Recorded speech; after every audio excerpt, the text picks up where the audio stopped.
Hello and welcome to HBM's Crypto-Corner for Wednesday, May 31st, 2023.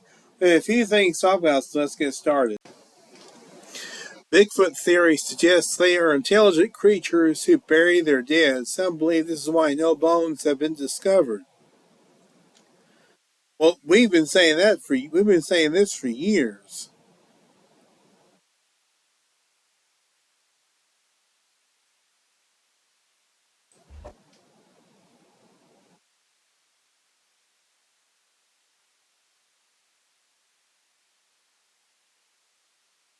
Then where are all the bodies?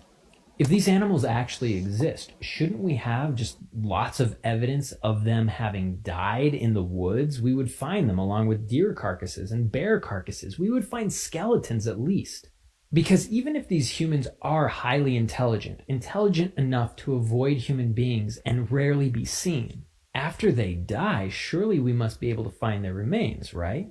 Well, maybe not, because cryptozoologists have an interesting new theory around why we haven't found any dead Bigfoots. These cryptozoologists suggest that maybe Bigfoot is as intelligent or even more intelligent than we are, and maybe the only other species on planet Earth that buries its dead, which is why we never find the bodies of Bigfoots that got old and died.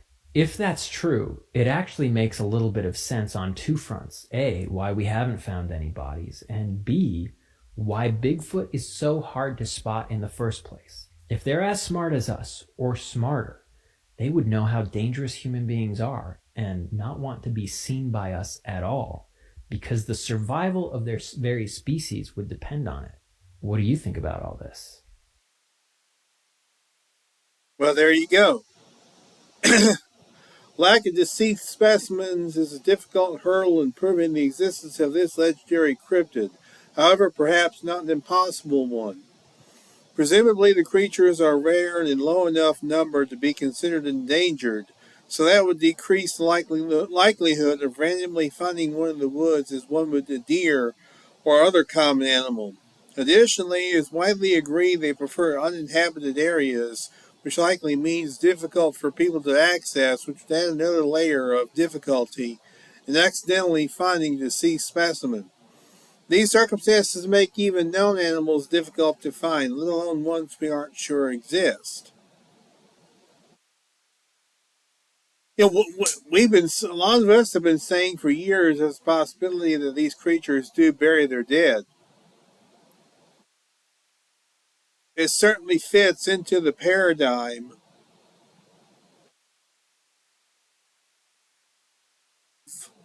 how intelligent Sasquatch may be. I don't discount it, I can tell you that much.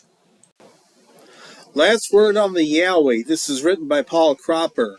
Last month, my crypto colleague Tony Healy and I launched our fourth book, The Yowie File, Encounters with Australian Ape Men. It's a companion volume to The Yowie, Anomalous Books 2006, with many more historical cases and a stack of additional modern-era reports. It is available in hardcover, paperback, and ebook versions on Amazon US and Amazon Australia. The Yowie file took around 9 years to complete. Tony and I are not known for our writing speed. This blog is certainly evidence for that. We're very happy with how it turned out, though.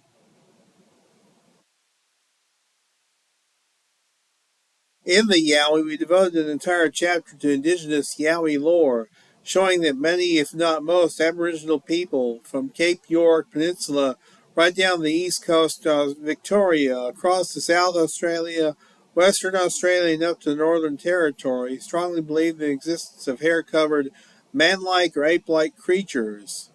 There are many cultures that have different terms for them.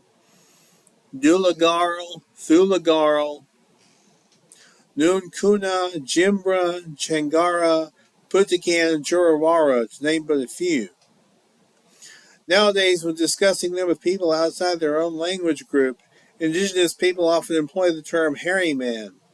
Our files now contain considerably more indigenous lore than they did back in 2006, and we've included much of that additional material in the new book. Equally pleasing for us are the many additional colonial era 1788 to 1900 cases we managed to unearth. One of the big changes over the last few years has been the availability of digital records. Trove, the online repository of Australian newspapers and journals, is an amazing research tool, and it's free. Plug in the right search terms, and you will find a plethora of cases. It's a vast improvement on how things were back in the 1970s and 80s, when I spent hundreds of hours wading through bound copies of smelly old newspapers in the NSW State Library. Why is this older material important? Well, by detailing the long history of hairy man sightings by non-Aboriginal Australians from the early colonial era onwards, we finally put paid to the notion that the phenomenon is simply the result of fantasy-prone Australians aping, so to speak, their Bigfoot-hunting American cousins. So after 4 books and over 40 years of research, what is my verdict on the Yowie? Well, I'm going to let you guys read that for yourselves. I'm not going to read it for you. I'll let you guys take a look at it because the link is going to be included below. But it's very interesting. Daylight Bigfoot encounters are being reported during 2023 in Pennsylvania. Daylight Bigfoot encounters being reported during... Didn't I just read that?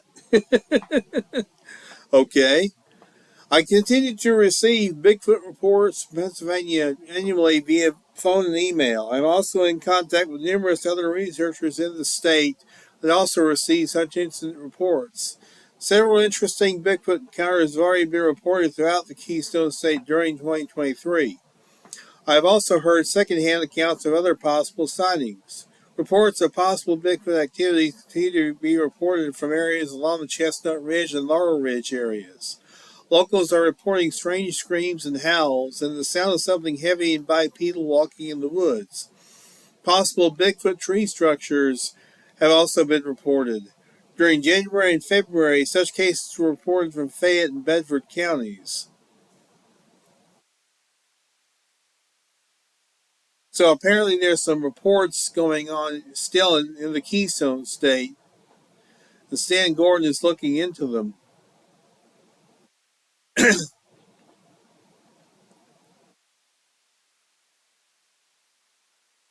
Well, I wish him luck. I hope he is able to get an answer to the problem and the question.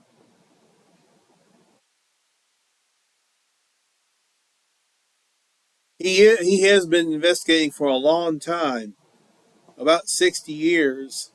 So good luck, Stan. Finally, back to Bluff Creek, the Patterson-Gimlin film, A Pursuit of Sources at the Source of the Controversy. There's a little patch of northern California woods near Bluff Creek where some say Bigfoot lives, or lived, in 1967 when Roger Patterson caught something on film that no one has been able to fully explain. If you've ever seen the iconic Bigfoot silhouette with head turned to look at you and the long arms floating out in front and back, you've seen the figure filmed by Patterson and his tracking buddy Bob Gimlin. I visited that patch of woods in October 2021, 54 years to almost the day after the notorious encounter. It's about 100 miles inland from my doorstep in Humboldt County, so how can I not go see for myself? Into the wilds northeast of Willow Creek, I followed Rowdy Kelly to meet up with Daniel Perez, Robert Leiterman, and other Bluff Creek Project pilgrims making the annual trek. Leiterman has just published a book on the group's quest to rediscover the site. Driving beyond the pale of cell phone reception, 22 miles of almost two-lane road, followed by 2 miles of rocky, almost one-lane road, and then a mile and a half hiking down into the creek basin, it occurred to me that the Patterson-Gimlin film is the best documentation we have that Bigfoot might exist. If the film is authentic, Bigfoot still is out there. If it was a hoax, 50 plus years debating the film's merits has been a big waste of time.